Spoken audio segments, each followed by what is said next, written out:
वह आदमी भयभीत होकर सामने देखने लगा और जल्दी से अपना सिर पानी में दबा लिया। बिना हिलने की हिम्मत किए चुपचाप प्रतीक्षा करने लगा। तभी अचानक एक जोड़ी विशाल शाही पैर नीचे उतरे, जिससे मेमना इतना डर गया कि वह भागना चाहता था, लेकिन 2 कदम भागने से पहले ही उसे विशालकाय ने उठा लिया। यह देखकर कि विशालकाय व्यक्ति भोजन करने वाला था, अगले ही क्षण उसे एक अजीब सी गंध महसूस हुई। यह बहुत सुगंधित था। यह मानव था। हालांकि इस समय द जुआंग तुरंत एक पेड़ के पीछे छिप गया, लेकिन इससे उसकी मोहक खुशबू छिप नहीं सकी। पलक झपकते ही वह दैत्य उसके पीछे आया और बिना कुछ कहे पेड़ को उखाड़ दिया। यद्यपि वह व्यक्ति बहुत डरा हुआ था, परंतु जीवित रहने की उसकी प्रबल इच्छा उसे बार बार कह रही थी कि यदि वह बचना चाहता है तो जल्दी से भाग जाए।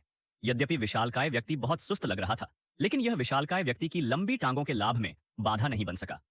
उसने तलवार से वार किया और उस आदमी को सफलतापूर्वक नीचे गिरा दिया। ऐसा कहा जाता है कि इस विशालकाय जानवर को पकड़ना सबसे ज्यादा पसंद है असुरक्षित लोगों को। एक बार वे उसके हाथ में पड़ गए तो सब खत्म हो गया। अपने साथियों को उस विशालकाय के अधीन होते देख बगल में खड़े कप्तान ने बिना कुछ कहे अपना हथियार उठाया और उन्हें बचाने के लिए आगे बढ़ा। हालांकि किसने सोचा था कि उस विशालकाय व्यक्ति ने उसे केवल एक लात से मार डाला। इस समय जैक, जो पानी में छिपा हुआ था, ने देखा कि उसके 2 साथियों को विशालकाय ने पकड़ लिया है। इसलिए वह अपने साथियों को बचाने का अवसर लेने के लिए जल्दी से विशालकाय का पीछा करने लगा। काफी देर तक ट्रैकिंग करने के बाद जैक दिग्गजों की दुनिया में आ गया, जहां कई दिग्गज रहते थे, और जिन 2 इंसानों को अभी अभी पकड़ा गया था उन्हें भी दिग्गजों ने यहां लाकर फर्श पर रख दिया था। उनकी राजकुमारी एक पिंजरे में बंद थी। फिर विशालकाय नेता ने पूछताछ के लिए एक मानव को पकड़ लिया। यह देखकर कि वह आदमी आत्मसमर्पण करने की बजाय मरना पसंद करेगा, विशालकाय ने उसे भगा दिया और एक डिब्बा भोजन मंगवाया।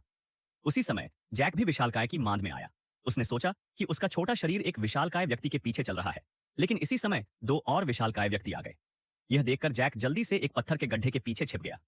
यह देखकर कि विशालकाय जानवर उनके करीब आ रहे थे, जैक ने उनसे बचने के लिए सीधे चट्टानों की दरारों में छेद कर दिया। जब दिग्गज चले गए तो जैक पीछे मुड़ा और जाने ही वाला था, लेकिन उसने राजकुमारी को छत पर जमीन पर गिरा हुआ पाया। यह देखकर जैक ने निष्कर्ष निकाला कि राजकुमारी को अवश्य ही दिग्गजों ने पकड़ लिया होगा। दूसरी ओर विशालकाय नेता, जिसने अभी अभी एक मनुष्य को खाया था, ने अपनी नजरें दूसरे मनुष्य पर घुमा ली। इस समय एक विशालकाय व्यक्ति खड़ा हुआ, लेकिन इससे पहले कि विशालकाय व्यक्ति अपनी बात पूरी कर पाता, उसे 2 मुंह वाले अजीब हथौड़े से जमीन पर गिरा दिया गया। जब वे गतिरोध में थे तो मुकुट पहने एक मनुष्य उनकी ओर आया। सभी दिग्गज उसका स्वागत करने के लिए घुटनों के बल बैठ गए। पता चला कि उस आदमी द्वारा पहना गया मुकुट दैत्यों की एक पवित्र वस्तु थी। किंवदंती है कि जिस किसी के पास यह वस्तु होती है वह पूरे विशालकाय कबीले को खदेड़ सकता है। असहाय 2 सिर वाले राक्षस को जमीन पर मुंह के बल लेटकर आत्मसमर्पण करना पड़ा। इस तरह वह आदमी विशालकाय के चेहरे पर पैर रखता हुआ धीरे धीरे राजपरिवार की ओर चला गया। राजकुमारी ने यह सब देखा तो सोचा कि वह बच गई, लेकिन अप्रत्याशित रूप से उस आदमी ने तुरंत अपनी महत्वाकांक्षा प्रकट कर दी